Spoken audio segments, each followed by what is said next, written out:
Hello guys, nandito tayo ngayon sa kaibigan ko dito sa Malaybalay City. Meron siyang unit dito na DE17B. Finish unit ito, kulay itim, power window, power side mirror. Yan, ito na sa likuran ko ito. May nagmamayari na nito guys. Tara, tingnan natin sa loob. Ayan. Unahin pala natin dito sa labas. Yan yung itsura niya dito sa labas. Yan. Makikita niyo, napakakintab.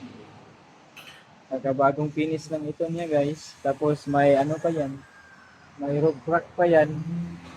May rain visor. Tapos yung gulong niya, stock lang. R12. Stock gulong galing Japan. Yan.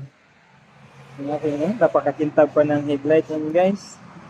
Tapos dito, sa gilid yan. Sa gilid. Medyo maingay dito guys kasi nasa highway kasi tayo.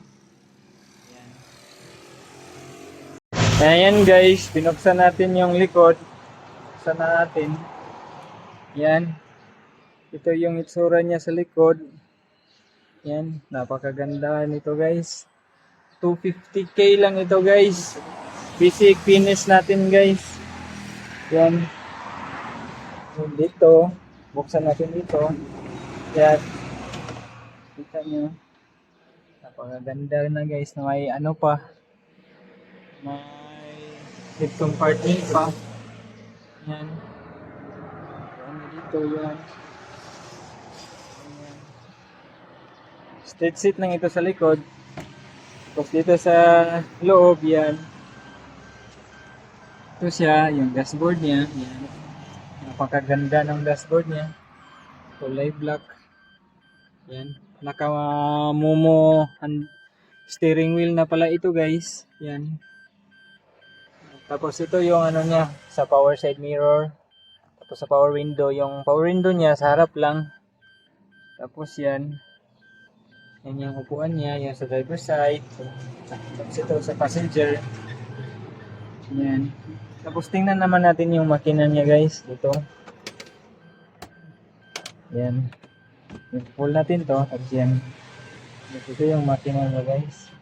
Napakalinis na makina nito guys. Ganda. Sa interesado magpagawa,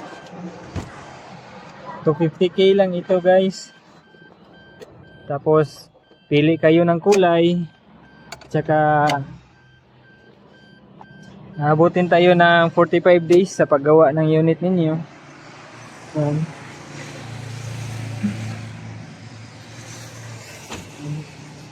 Sa may gusto nito, katulad nito, kagaya nito kasi ito, meron ng may-ari nito. DE17. Parang DR17 ata to. Kasi Nissan yung logo niya. DR yata to boss, di ba? DR17 pala itong chassis code niya. Kasi yung logo niya is Nissan. Yan.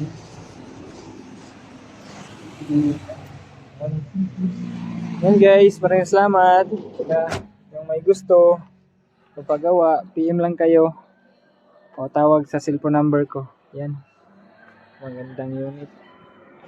Finish for releasing na ito mamayang hapon.